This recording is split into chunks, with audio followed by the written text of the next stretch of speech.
Hi, everyone. So we've been talking about these screening tests, and as we've seen, they're not perfect.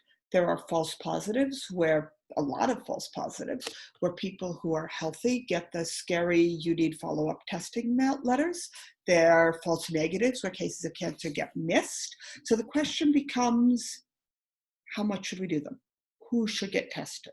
As we saw, the people who are the higher risk people you test, the more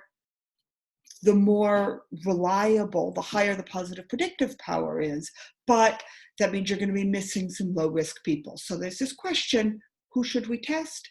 How effective are they? What do they cost? And that's what we want to look at today. I should say when we talk about cost, we're talking about more than just the dollar cost to like your insurance company. We are incorporating issues of like the time and the cost to you, the patient, of doing this. And we're actually not going to dig into the details for breast cancer, but rather going to look at cervical cancer screening, like pap smears. I should say I'm going to completely ignore vaccines. So the data we're looking at assumes that nobody has the HPV vaccine. And cervical cancer screening is unusual in that its primary goal is to pick up what they call precancerous cells. So there are these cells which are showing signs that they would develop into cancer but are not there yet, that you can deal with. And the patient would, if you can deal with those, and most of the times the patient will actually never get cancer at all. So it's a somewhat unusual type of cancer and cancer screening. As always, I am greatly simplifying the medical context. So, cervical cancer. How effective are pap smear screening tests? The sensitivity, the true positive rate, is somewhere between 55% and 70%. That's pretty bad.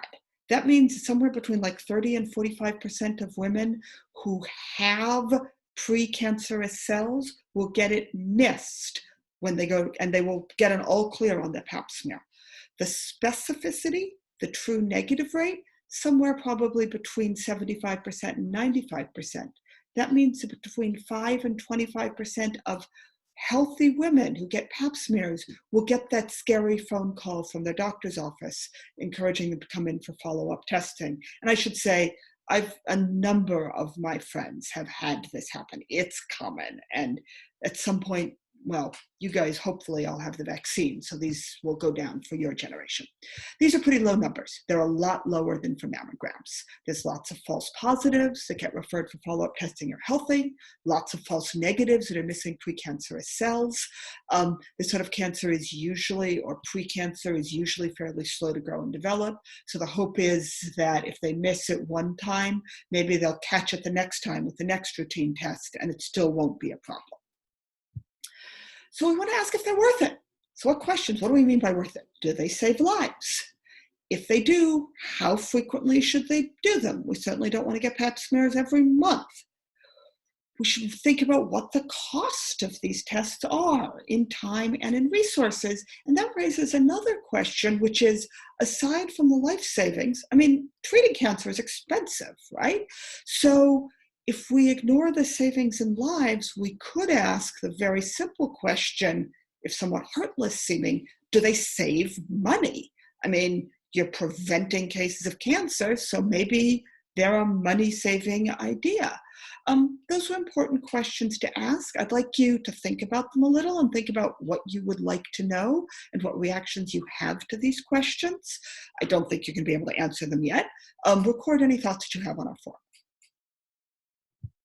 Okay, are they effective? It turns out, yes, they are incredibly effective. Notice this is from 1996. So cervical cancer used to be, like before the 50s, the leading cause of cancer death for women in the United States, but that has dropped precipitously, largely due to regular pap smears. And just for a little bit of context, these are the current top 10 causes of cancer deaths for women in the United States. This data is from 2016, but it hasn't changed much.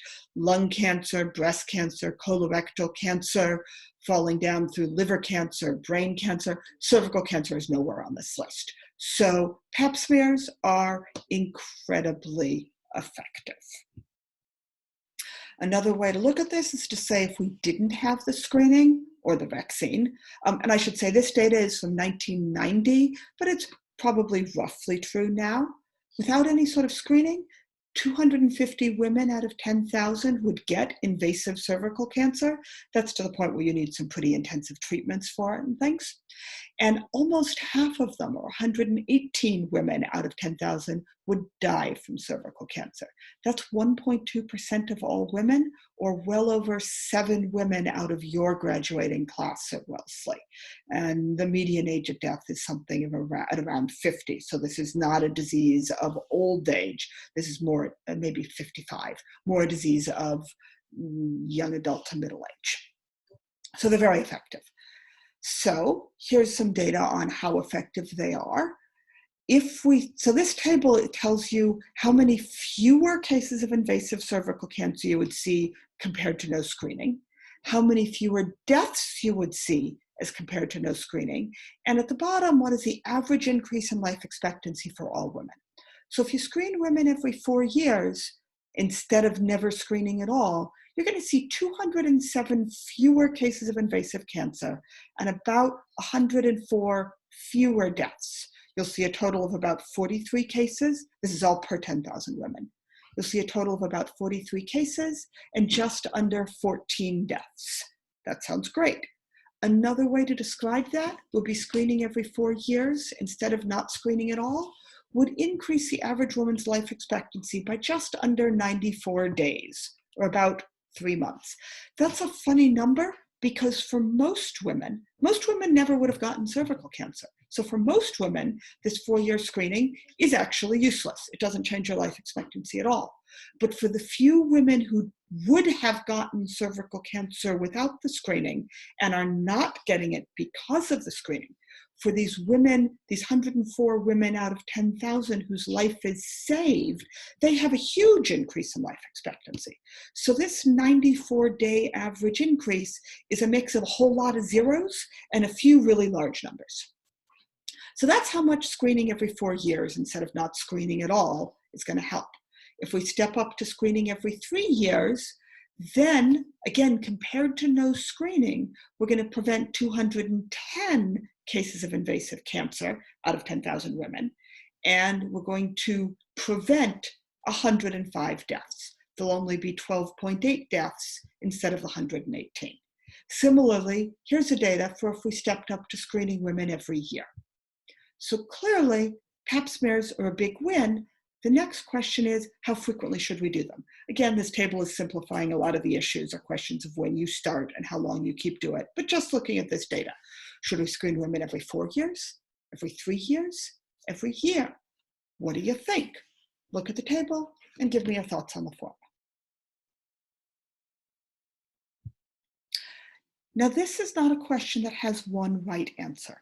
I just want to talk about some of the ways people try to think about it. So let's say we're talking about switching from screening every 4 years to every year. Now, looking at this row on deaths, we can see that doing so would save an additional 4 deaths. You'd go from keep preventing 104 deaths to preventing about 108 deaths. So switching to every year instead of every 4 saves 4 lives out of every 10,000 women. That seems like a good thing to do. Now, the life expectancy increases by 4.2 days. That's not very much, at a personal cost of 4 times as many Pap smears. So instead of needing to get Pap smears every 4 years over, say, a 25-year span, so instead of needing to get Pap smears about 6 times, you would need to get them 25 times. That's a lot of days where you're giving up a chunk of your day to going to the doctor's office, going through this not particularly pleasant process, possibly getting a false positive or 2 in there.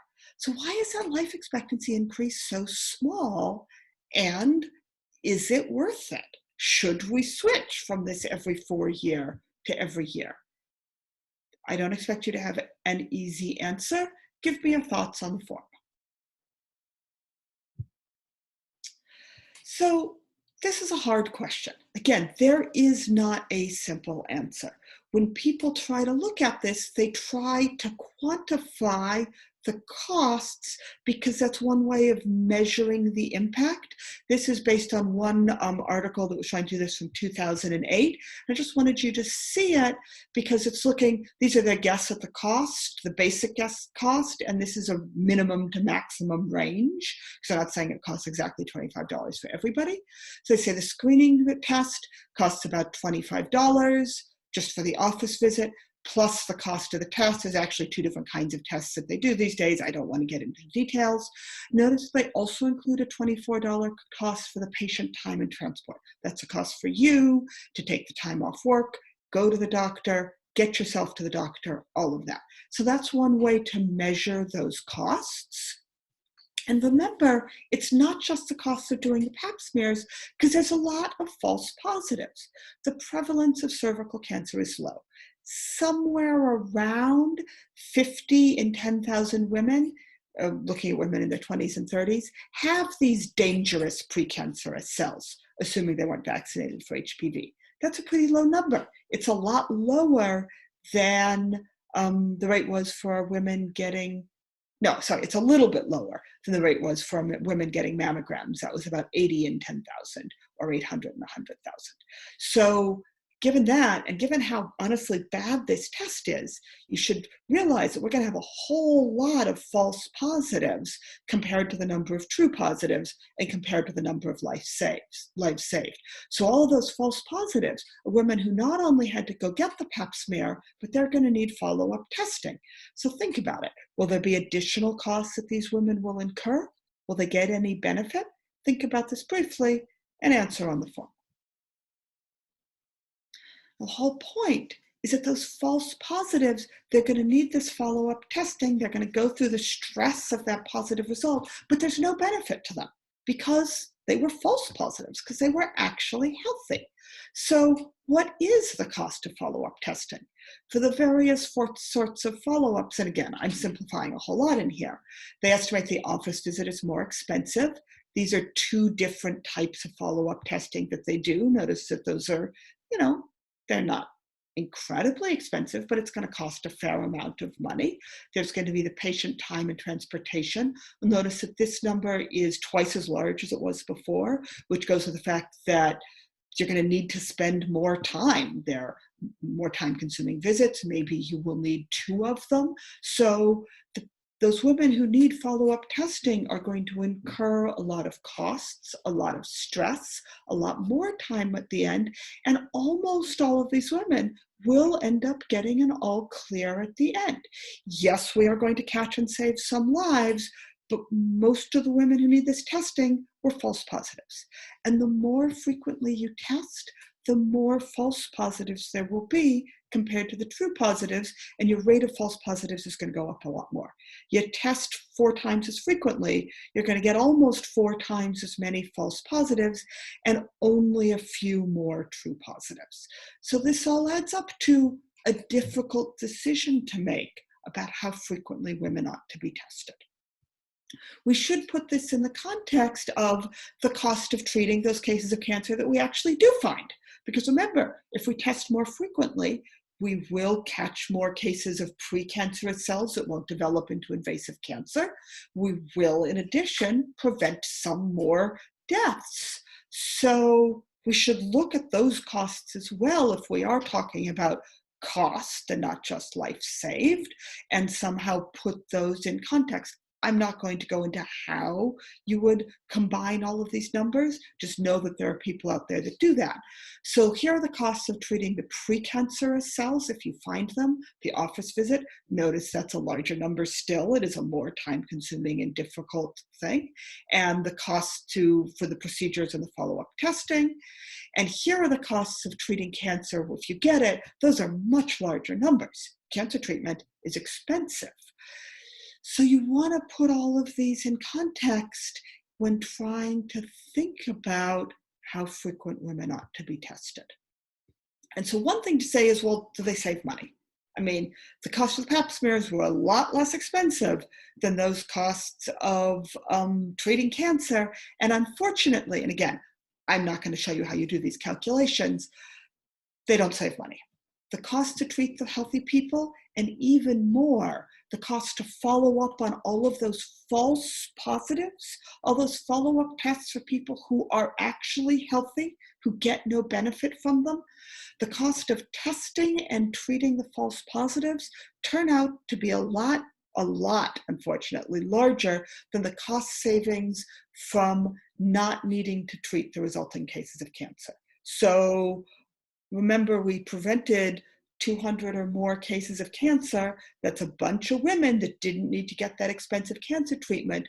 But in order to do that, we had to test 10,000 women and do follow-up testing for maybe as many as 20-25% of them. And the cost, the moderate cost of to the individual woman of all of those many tests is more than the cost savings in cancer. So screening tests in general have this problem. You have to treat a large number of healthy women, healthy people. You have to screen many people and do follow-up treatment for all the false positives who would never get the disease. And that turns out to be expensive, almost always more expensive than treating the cases of the disease that you would see if you didn't have the screening test. This may sound ruthless, and it does. I am not saying the cost should drive the conversation, but a lot of people think that preventative care saves money because it prevents disease, and unfortunately, it doesn't. It costs money. That's fine. We are spending money to save lives. It's just important to realize that it's not a free lunch. There is one exception, and that is vaccines. Vaccination is a form of preventative care. It is cheap. Vaccinating people against diseases like measles or polio or any of those other round of routine childhood vaccines turn out to be much cheaper than treating the disease outbreaks. So I want to think a little bit more about our pap smear effectiveness. I just wanted to put this table up again so you could see it. I'm not going to show you how people calculate the cost of these, but I'm going to show you a chart which summarizes the cost. So take a look at this. Down here, this x-axis, again, this is data from 1990, so these numbers are a little bit off. It's showing the additional cost per woman versus no screening. This is a net cost, so this is taking into account the cost for the screenings and the savings for the cases of cancer that don't happen because we are screening women for cancer. So there is this trade-off here, and that's all taken into account. Remember, screening costs money in the long run, balancing that all out. So how much more are women going to have to spend, the system going to have to spend for each woman, and what's a decrease in deaths compared to no screening? So if we screen every 4 years, we save about $250, no, I take that back. It costs about $250, and you have about, I'm not sure why this doesn't look like the 118 we saw before, but you prevent some number of deaths. Stepping up to screening every 3 years is going to cost more, but prevent a couple more deaths. Stepping up to screening every year, that's a whole lot more expensive. That's about 4 times as expensive as screening every 4 years. 4 times as much screening, almost 4 times as many false positives, a small reduction in deaths. Oh, right, that's not 118 because we're not preventing all the deaths, excuse me. So a modest reduction in deaths compared to screening every 4 years. So we're spending a lot more money to save an additional few lives. Where on this chart should we be? Not easy. Sometimes there are easy things. Let's imagine that we had some other screening option, some mix of when we should start and how frequently we should screen that landed down here, that cost more than $500 per woman and saved about 60 lives compared to not screening. Should we ever use that screening protocol? Would that ever be a good idea compared to these various blue dots? I want you to think about whether that would ever be the right choice to make and enter your answers in the form. And if you're confused, that's fine. So welcome back. I will say each one of these blue dots, you can make an argument for why it's the right thing to do.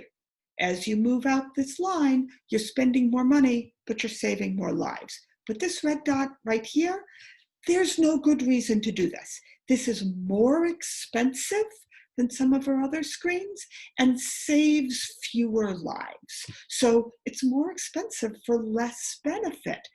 This is an exaggerated example, but often when people are looking at trade-offs like this, they're looking at a whole bunch of different possible options, and some of them will look okay, look reasonable, and some of them, ones that fall under this dotted line, they can obviously rule them out. They would be, we would say, dominated by some of the other options. So any screening program that landed inside this dotted line would obviously be a bad idea. But these ones on the outside, no one of them is obviously the best. They all involve a trade-off of money versus lives saved. And I know that sounds ruthless, but again, remember, money is not just dollars spent to the insurance company, but money encompasses a lot of issues about inconvenience, time, stress, and expense for individual patients. So how often we should do tests is not an easy question to answer. I'd like you to give me whatever thoughts you have on the form, bearing in mind that we're talking about trying to choose between, as we move from like screening every 3 years to every year. I think screening every 4 years is obviously a win over never screening. But as we're talking about making this choice, we're trying to decide between a large benefit for a very few people and a small but very real cost in dollars, time, inconvenience, and stress for many. So give me whatever thoughts you have on the form. I will add one more question if you're still listening, and that is, if you think we should screen every year, what about every month? What about every week? I am certainly not going to the doctors to get a pap smear every week. Okay? I just want to add a few more thoughts here at the end, because when we're only talking about life saved, we're ignoring the cases who get cancer and get better from it. And that we should take into account, even though they're not deaths. And one way people do that is to say those years, those times that you're living with cancer, those years aren't quite as good as healthy years. So people will say, okay, we could look at the number of years of life that are saved from pap smears, but we can say years lived with invasive cancer are, well, if it's local cancer, those years are 0.68 times as good as healthy years. If it's invasive cancer, they're only half as good. This is taking into account that cancer and the treatment for cancer is a decrease in your quality of life. So people will do, oops, I've got to move myself around again.